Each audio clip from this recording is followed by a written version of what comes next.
Kabanata 1046. Zephyr, buhay ka pa.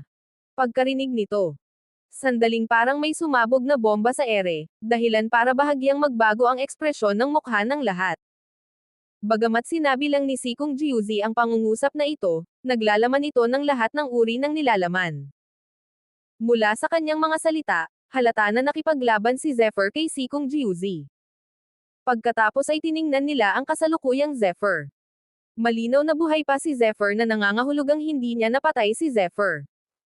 Sa pag-iisip nito, maging ang mukha ng Haring Azure ay lubhang nagbago. Kahit siya ay walang pagkakataong manalo laban kay Sikong Jiuzi. Paano lalaban si Zephyr kay Sikong Jiuzi kung siya ay nasa agility lamang? Napasinghap ang disipulong may nakakapangilabot na peklat sa mukha. Matagal na siyang naghihintay ng pagkakataon para makahanap ng gulo kay Zephyr. Ngayon ay tila napakasimple na ng kanyang ideya. Hindi ka papatay. Bakit ako mamamatay? Kung mamamatay ako, pwede akong maghukay ng hukay para sa iyo at ilibing ka. Habang dahan-daang lumalabas ang boses ni Zephyr, unti-unting kumalat ang malamig na aura mula sa sulok ng kanyang bibig. Sa oras na ito, isang masamang espiritu ang bumangon mula sa payat na binata na ito, na nagbabanta.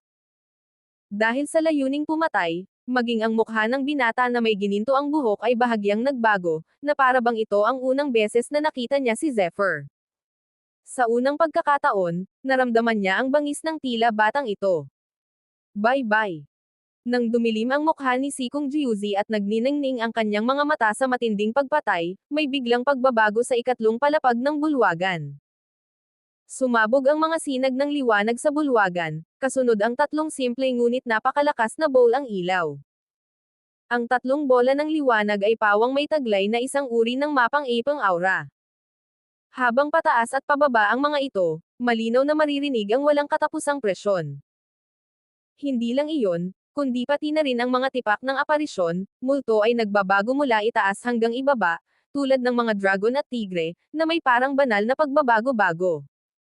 Ang sinaunang karakter na Shadow. Ito ay isang mahiwagang pagbabago na matatagpuan lamang sa mga natatanging kasanayan sa Soul Attunement. May biglang sumigaw. Biglang nagbago ang tingin ng lahat. Martial arts para sa pag-aksyon ng kaluluwa.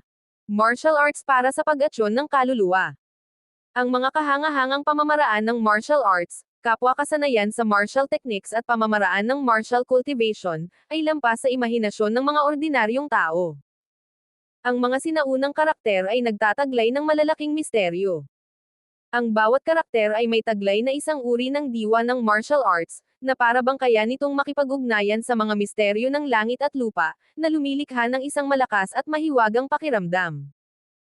Ganoon nga ang nangyari. Kapag lumitaw ang isang sinaunang pamamaraan ng Soul Attunement Martial Arts, lahat ito ay magbubunga ng isang walang kapantay na mystical na aparisyon, multo. Ito ang maalamat na sinaunang karakter na si Shadow. Sa sandaling ito, ang bawat isa sa tatlong bola ng liwanag ay may dalang mga tipak ng aparisyon, multo. Ang mga aparisyon, multo na ito ay maaaring pumihit, nagpakawala ng mga nakasisindak na ungol, o kumislap ng may mahiwagang kariktan. Sandaling hindi mapigilan ng mga tao ang pag-asam dito. Gayunpaman, ganito ang kapaligiran sa ikatlong palapag. Kung ikukumpara sa kaseryosohan ngayon, sa oras na ito, ang mga mata ng lahat ay naging hindi pangkaraniwang matalas. Ang Soul Attunement Martial Arts ay isang nakakatakot na pag-iral sa anumang panahon at kahit saan. Bukod sa kanyang sariling lakas, ang pundasyon ng martial arts ay nauugnay sa kanyang paglilinang sa martial arts. Kabanata 1047. Ang isang makapangyarihang kasanayan sa martial arts martial techniques ay kayang mapataas ang bilis ng cultivation ng isang tao ng ilang beses kaysa sa isang ordinaryong tao at makinabang dito. Ang Soul Attunement martial technique ay sapat na para lumaban ang isang martial artist ng higit sa kanyang antas. At ngayon, nawala na ang Soul Attunement martial arts technique na ito. May mga bali-balitang tanging ang mga sinaunang akademya lamang ang maaaring may Soul Attunement martial arts. Gayunpaman, ang tatlong light ball na ito ay malinaw na kumakatawan sa tatlong Soul Attunement martial arts techniques. Natural lang, nag-alab ang puso ng isang tao sa pananabik dahil sa mga ito. Bye-bye. Nagsimulang lumitaw ang mga alon ng mga tunog ng pagkalabog. Sa oras na ito, kahit mahina ang tunog, umalangaw ito sa pandinig ng lahat na parang kulog kumpara sa solemn na kapaligiran. Ang mga mata ng lahat ay nakatuon sa tatlong bola ng liwanag. Malinaw na makikita na unti-unting lumilitaw ang mga bitek sa tatlong kumpol ng liwanag. Malinaw na natatakpan ng proteksyon ng monolito ang tatlong kumpol ng liwanag, at ngayon ay malinaw na nawawala ang monolito. Buzz. Kasabay ng paglitaw ng bitek, mabilis na lumabas ang mahiwagang liwanag mula sa loob. Tila hindi ito namamalayan ng mga tao. Kung ikukumpara sa pagkabalisa at kaseryosohan ng mga taong ito, si Zephyr ang pinakakalmado. Una sa lahat, mayroon siyang lahat ng uri ng kakaibang kasanayan, na maihahambing sa Soul Attunement Martial Arts, maging ito man ay ang Flash Shining o ang Great Blood Cleave. Kaya naman, ang tanging naisip niya ay ang sumali sa martial arts na nababalot ng tatlong light balls na ito. Ang lahat ng kanyang atensyon ay nakatuon kay Sikong Jiuzi. Kahit sino pa ang makakakuha ng tatlong teknik ng martial arts na ito, basta't hindi si Sikong Jiuzi, maganda na iyon. Gusto ko ang kakaibang kasanayan gamit ang kulay rosas na ilaw. Isang lihim na boses ang umalangaw sa tainga ni Zephyr. Ito ang boses ng binata na may gininto ang buhok.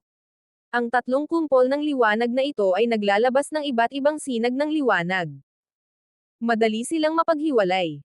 Ang isa ay kulay rosas, ang isa ay asul, at ang isa ay asul. Nagsasalamin silang tatlo sa isa't isa, nagniningning sa isang kaakit-akit na liwanag. Hindi ako makikipagkumpetensya sa iyo. Mahinang sabi ni Zephyr, pero medyo naging kakaiba ang ekspresyon ng mukha niya. Gamit ang kaunting intuition, malinaw na naramdaman ni Zephyr na ang kakaibang kasanayang ito na may kulay rosas na ilaw ay tila isang uri ng natatanging kasanayang pambabae. Sa relatibong pagsasalita, hindi ito angkop para sa pagkalalaki ng isang lalaki. Siyempre, ang ideya ni Zephyr ay panandalian lamang at agad na naglaho. Bukod dito, sa isang banda, pinapanood ni Zephyr si Sikong Jiuzi, at sa kabilang banda, ginamit niya ang Evil Breaking Eye at sinimulang obserbahan ang paligid. Sa ikalawang palapag ng bulwagan, mayroong isang porma sayon, na isa lamang natatanging kasanayan sa Mind Attunement. Sa lugar na ito, ang pamamaraan ng martial arts ng Soul Attunement ay mas mataas kaysa sa natatanging kasanayan sa Mind Attunement. Hindi naniniwala si Zephyr na basta-basta isusuko ng Immortal Emperor ang mga natatanging kasanayang ito. Tunay nga, kasunod ng focus of Zephyr, nagsimulang lumitaw ang mga alon ng pagbabago-bago. Sa paligid ng tatlong natatanging kasanayan ng mga light ball, unti-unting lumalabas ang mga malabong espiritu. Bagamat medyo malabo ang mga ito, sa ilalim ng atensyon ng Evil Breaking Eye of Zephyr, hindi sila makatakas. Ano ba itong mga hindi malinaw na pagbabago-bago? Nang maramdaman ang malabong aura sa nakapalibot na kawalan, bahagyang gumalaw ang mukha ni Zephyr at hindi niya napigil ang palihim na magtanong. Natural lang, ang may-ari ng tanong ay ang Nine Netherbird sa kanyang katawan. Ang Immortal Emperor ay mayroong lahat ng uri ng pamamaraan. Bawat isa sa mga ito ay isang pambihirang masamang pag-atake. Kung tama ang hula ko, ang nilalang dito ay dapat na isang nilalang na tinatawag na demonic soul. Ito ay ganap na tahimik. Bukod dito, mahirap itong hanapin. Tanging isang demonic soul lamang ang may kakayahang gawin ito. Kabanata 1048. Kaluluwang demonyo. Bahagyang napakunot ang noo ni Zephyr. Oo, isa itong demonic soul. Mag-ingat sa demonic soul na ito. Bagamat kabilang ito sa kategorya ng kaluluwa, hindi mabilang na beses itong mas mapanlin lang kaysa sa kaluluwa. Kaya nitong kontrolin ang kapangyarihan ng 5 elemento. Ang kapangyarihan ng bawat katangian ay pambihira. Ang kapangyarihan ng 5 elemento. Nagulat si Zephyr nang marinig niya iyon. Hindi pa kasama rito ang iba pa. Ang kapangyarihan lamang ng 5 elemento ay sapat na para sumakit ang ulo ng isang tao. Bukod pa rito, mahahalata sa pangalan ng kabilang panig na ang kabilang panig ay may kinalaman sa kaluluwa. Ang kaluluwa ay isang tahimik at di nakikitang substansya. Kung gagawin din iyon ng demonic soul, mahihiyain ang mga tao. Basag. Habang nag-iisip pa rin si Zephyr, bigla na lang, isang sunod-sunod na mabilis na pagsabog ang sumabog mula sa tatlong kumpol ng liwanag. Ang bawat isa sa tatlong bola ng liwanag ay may dalang isang nakakabighaning sinag ng Diyos. Habang kumakalat ang sinag ng Diyos, tila isa itong uri ng pagsubok sa salamin. Ang ikatlong palapag ng bulwagan ay nagsimulang lumiwanag ng maliwanag, halos bumubuo ng isang mahiwagang pakiramdam na parang sansinukob. Malapit na itong lumitaw. Ang mga bitek nito ay lalong lumalaki, na parang may mga banal na bagay na isinilang, at ang makapangyarihang aura ay nagsimulang dumaloy ng mabilis. Malinaw na ang tatlong soul attunement martial arts techniques na ito ay malapit ng lumitaw. Boom! Sa wakas, sa oras na ito, isang malakas na pagsabog ang umalangaw-ngaw. Nang may parating ang boses, ang dating hindi gumagalaw na kapaligiran ay tuluyang nabasag na parang isang bomba ang sumabog. Kumislap ang mga mata ng lahat sa sinag ng Diyos at lahat sila ay tumingin sa hinaharap. Buzz! Tatlong uri ng liwanag ang biglang lumabas mula sa bowl ang ilaw at agad na naging isang dragon na lumalangoy, at biglang sumulpot sa isang direksyon. Sa sandaling ito, walang sino man ang maaaring manatiling kalmado. Biglang nagbago ang paghinga ng lahat. Pag-aayos ng kaluluwa, martial arts. Gumalaw. May sumigaw. Bigla na lang, isang daloy ng makapangyarihang enerhiya ang tuluyang nagliyab. Sumabog ang mga ito na parang mga bulkan na sumasabog at sumugod patungo sa tatlong sinag ng liwanag. Sus Mariosep, umalis ka na nga rito. Direktang hinawakan ng palad ng hari ng Azuria ang Soul Attunement Martial Arts skill, na nagniningning sa kulay cyan na liwanag. Pagkatapos, ang kabilang kamay niya ay sumugod patungo sa isang martial cultivator. Sa panahong ito, kasabay ng paglitaw ng Soul Attunement Martial Arts Technique, naglaho ang orihinal na kooperasyon at ugnayan sa pamumuno sa pagitan ng Azure King at ng iba pa. Walang katapusang kompetisyon lamang ang naroon. Bang! Tinamaan ng kamay ng hari ng Azure ang isang tao ng may kalakasan. Sa isang iglap, nasipsip palabas ang mga daloy ng enerhiya, at ang katawan ng kabilang panig ay nadurog din at naging laman at dugo. Whir! Sa pamamagitan ng kontrol ng puwersa, kamangha-mangha ang bilis ng hari ng Azure. Napatumba niya ng mag-isa ang mga tao at saka pilit na iniunat ang kanyang kamay patungo sa Cyan Soul Attunement Martial Arts Technique. EMF. Tinawag si Sikong Jiuzi na pinakamalakas na hari. Natural lang, may dahilan para dito. Sa sandaling ito, walang awang nahawakan na niya ang Soul Attunement Martial Arts Technique na naglalabas ng asol na liwanag. Kahit nanginginig at pumipilipot ito, mahigpit pa rin niya itong hawak sa kanyang kamay. Habang dumadaloy ang kanyang tunay na enerhiya, direktang pinigilan ito, na nagpapakita ng tunay nitong mukha. Isa itong asol na balumbon. Walang oras si Sikong Jiuzi para basahin ito, at pagkatapos ay itinoon niya ang kanyang atensyon sa Haring Azure. Ang Pink Soul Attunement Martial Arts Technique ay malinaw na angkop para sa mga babae, kaya hindi niya muna ito sasanayin sa ngayon. Kabanata 1049. Ganoon nga ang nangyari. Sa kabaligtaran, mas kaunti ang mga taong nakikipagkompetensya para sa Pink Soul Attunement Martial Arts Technique na ito. Lalo na matapos magsanib puwersa si Ying Jiu at ang binata na may gininto ang buhok, mabilis silang nagtagumpay. Manatili ka rito.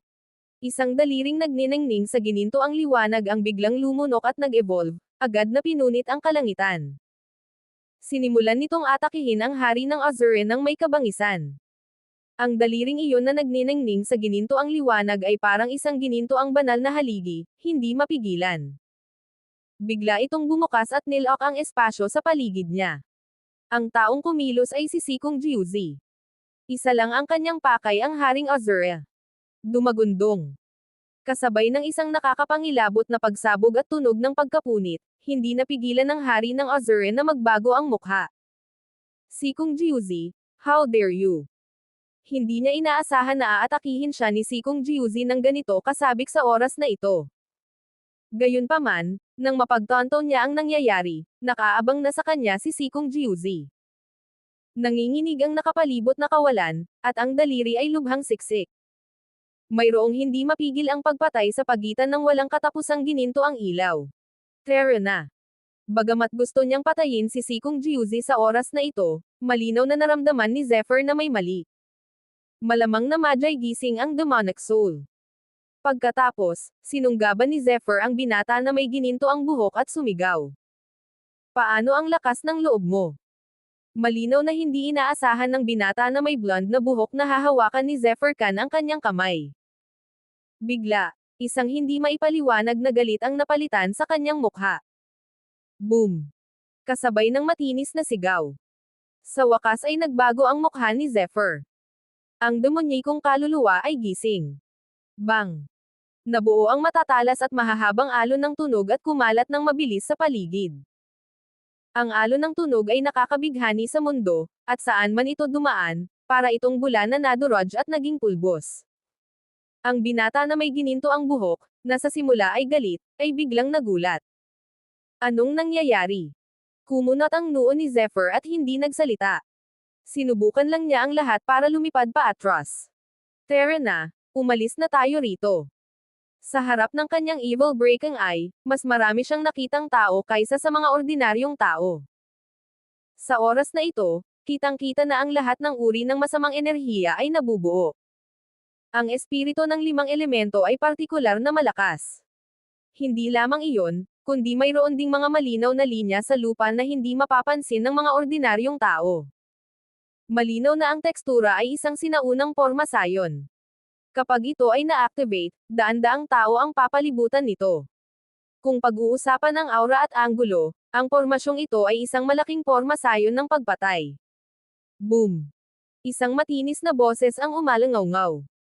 Sa isang kisap mata, ang mga martial artist na papalapit sa boses ay nabasag ang kanilang mga katawan at naging walang katapusang hamog na dugo. Malamig na sumanghal si Sikong Jiuzi. Taglay ang pambihirang seryosong ekspresyon sa kanyang mukha, siya ay naging isang supreme rock at biglang tumakas sa malayo. Malinaw na naramdaman na niya na may kakaiba sa lugar na ito.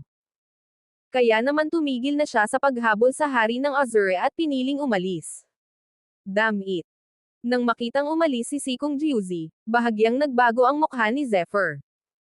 Tungkol sa lalaking ito, matagal na siyang gustong patayin ni Zephyr, ngunit hindi niya nakita ang tamang pagkakataon. Kung hahayaan niyang umalis ang lalaking ito ngayon, magkakaroon ng walang katapusang gulo sa hinaharap. Gayunpaman, sa oras na ito, ang masamang enerhiya sa harap niya ay lalong lumalakas, at hindi niya ito makontrol. Kabanata 1050. Walang ibang magawa si Zephyr kundi ang umatras.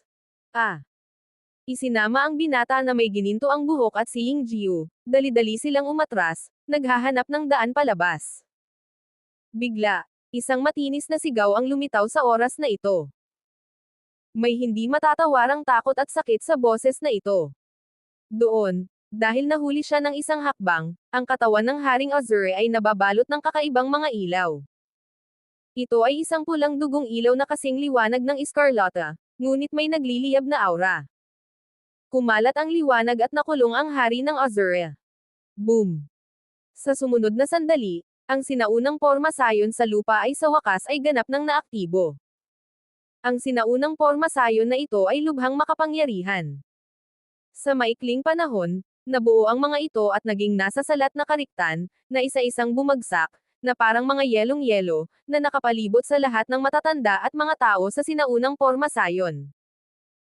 Mukhang napakatagal ng proseso, ngunit 3 paghinga lang ang kinailangan para makaladkad ni Zephyr si Yingjiu at ang binata na may gininto ang buhok palayo, at pagkatapos ay si Sikong Jiuzi para tumakas. Inaasahan na ni Zephyr na mangyayari ito ng napakabilis. Kung mahuhuli sila ng isang hakbang, hindi maiisip ang mga kahihinatnan. Habang sumisigaw ang hari ng Azure. Sa likuran niya, isang aparisyon, multo ang dahan-daang lumitaw. Ang aparisyon, multo na ito ay nasa pagitan ng substansya at ilusyon, lumulutang pataas at pababa kasama ang isang kakaiba at masamang figure. Ang figure ay parang kristal. Ito ay malinaw at naglalabas ng isang uri ng enerhiya ng liwanag na kasing liwanag ng kalawakan. Malinaw ang mga katangian ng mukha nito, at mukhang isang napakagandang babae, ngunit ang mga mata nito ay kasing pula ng dugo. Ang ganitong uri ng matangkad na pula ay malinaw na isang palabas na uhaw sa dugo, at kapag tiningnan ito, tila pakiramdam niya ay malapit nang kumawala ang kanyang kaluluwa sa kanyang katawan. Kaluluwang demonyo. Ito ang anyo ng isang demonic soul. Walang pagdadalawang isip, bumilis si Zephyr at umatras. Swoosh! Sa oras na ito, naramdaman na ng binata na may gininto ang buhok at ni Hing-Gio ang kabigatan ng bagay na ito. Hindi sila nang ahas na maging pabaya.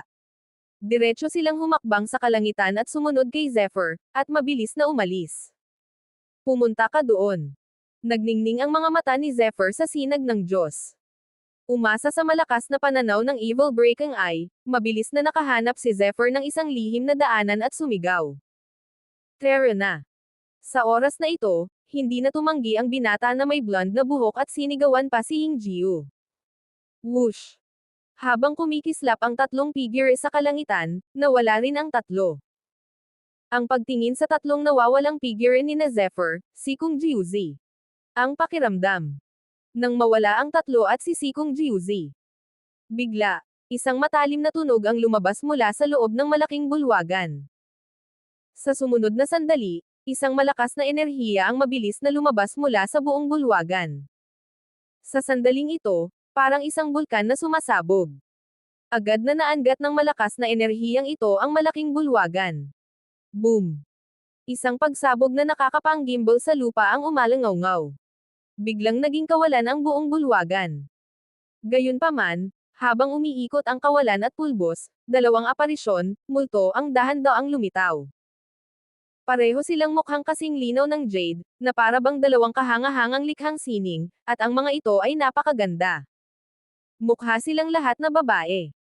Gayunpaman, ang kanilang mga mata ay pawang namumula at puno ng walang katapusang puot. Sila ay walang iba kundi ang mga demonic souls.